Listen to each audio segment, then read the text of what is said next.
Զանգվածային հարձակման է ենթարկվել Իրանի հարավը։ Կենսական նշանակության ենթակառուցվածքներ են շարքից անել ամերիկյան ուժերը, ավելի խորացնելով ճգնաժամը Մերձավոր Արևելքում։ Վերջին 24 ժամում 5 կամուրջ է Միացյալ Նահանգները ոչնչացրել Բանդար Աբաս նավահանգստում։ Ամերիկացիները վերացրել են Շիրազ Բանդար Աբաս երթուղու Քահուրեստան եւ Խամիր Բանդար Աբաս երթուղու Գարիբե կամուրջները։ 7 մարդ է զոհվել, 9 վիրավորվել։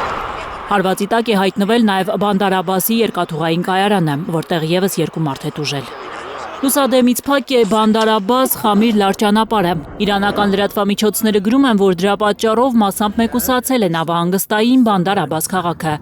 Բեռնատարները չեն կարողանում ապրանքը տեղափոխել։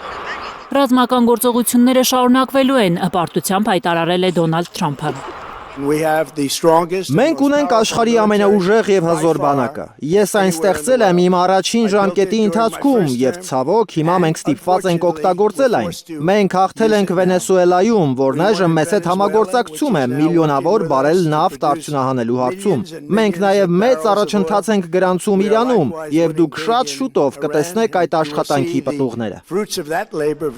Ամերիկացիները մեկ շաբաթում 3-րդ հարվածով ոչնչացրել են Իրանի Չաբահար քաղաքի նավահանգստի հսկիչ աշտարակը։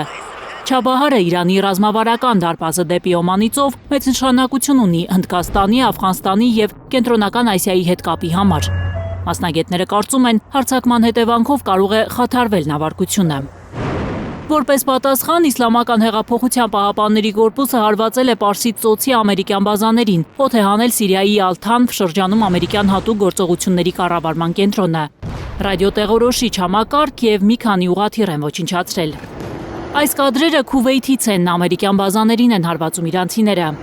Իրանական աղբյուրները տեղեկություն ունեն, որ վնասվել է նաև Ֆահդ թագավորի անվան կամուրջը, որը Սաուդյան Արաբիան Բահրեյնին կապող միակ ցամաքային ճանապարհն է։ Գաներ Մովսիսյան, Հարություն Մաթևոսյան, Հայլուր։